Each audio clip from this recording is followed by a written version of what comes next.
Nous allons maintenant créer des terrains dans SketchUp.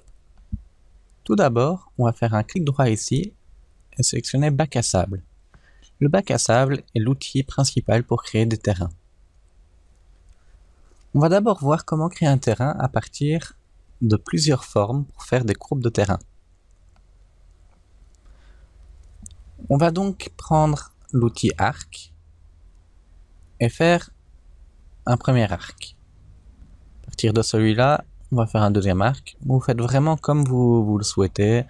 C'est la forme de votre terrain. Moi, je le fais un peu en forme de S. Je vais sélectionner cette forme de S et je vais avec l'outil bouger et CTRL, la dupliquer à un autre endroit un peu plus haut.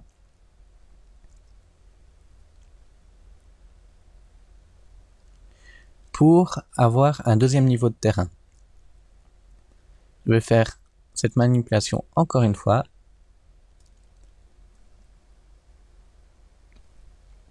Pour avoir un troisième niveau.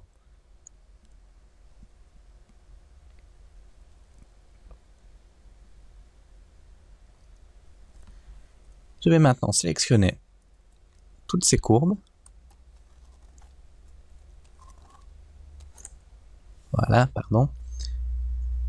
Et je vais cliquer sur la partie à partir de contour.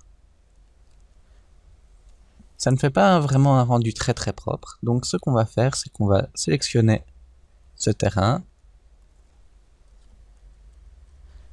et le bouger, le sortir des courbes. On va prendre la gomme, on va effacer tout ce qui n'est pas très propre, tout ce qui n'est pas prévu.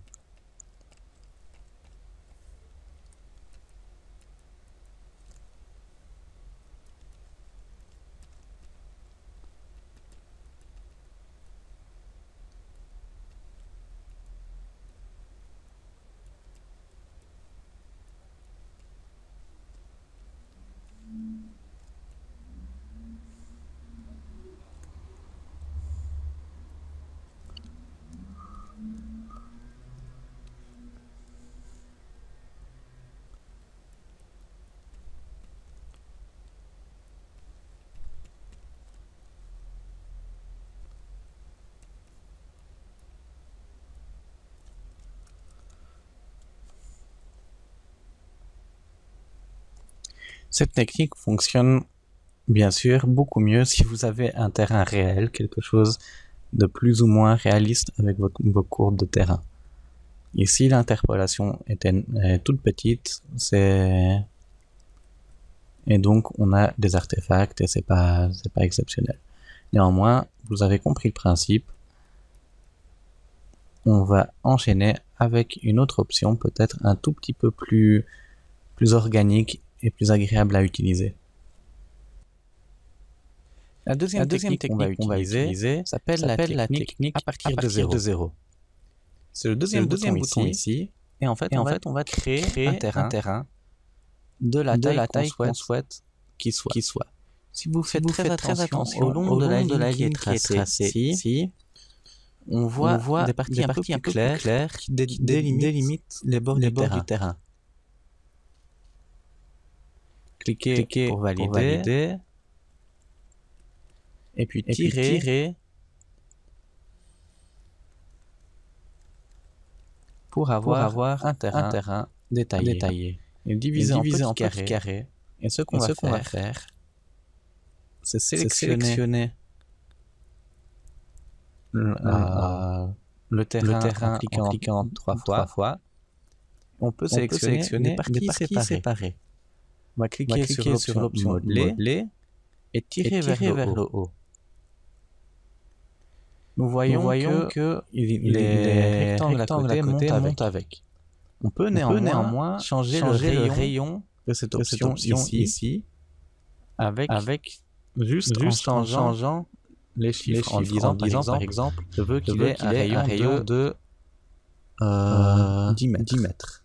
En mettant 10 dans le rayon, on voit que le terrain est fait sur des vertex sur le côté, des points sur le côté. On peut sélectionner un autre point outil modeler, et faire encore la même chose. On peut donc changer le rayon, etc. Une autre option qu'on a nous permet de rajouter du détail à notre terrain. On va donc sélectionner le terrain et appuyer sur rajouter du détail.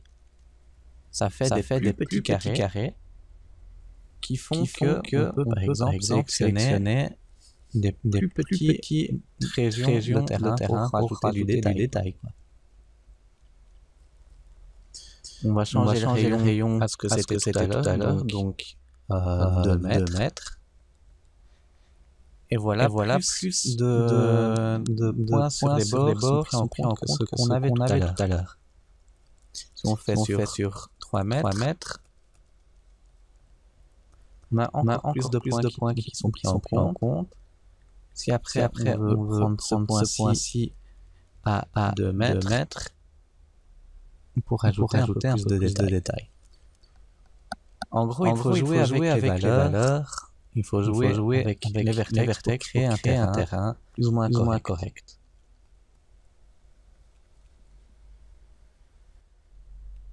On pourrait, par après, imaginer, par exemple, qu'on rajoute une maison sur une pente,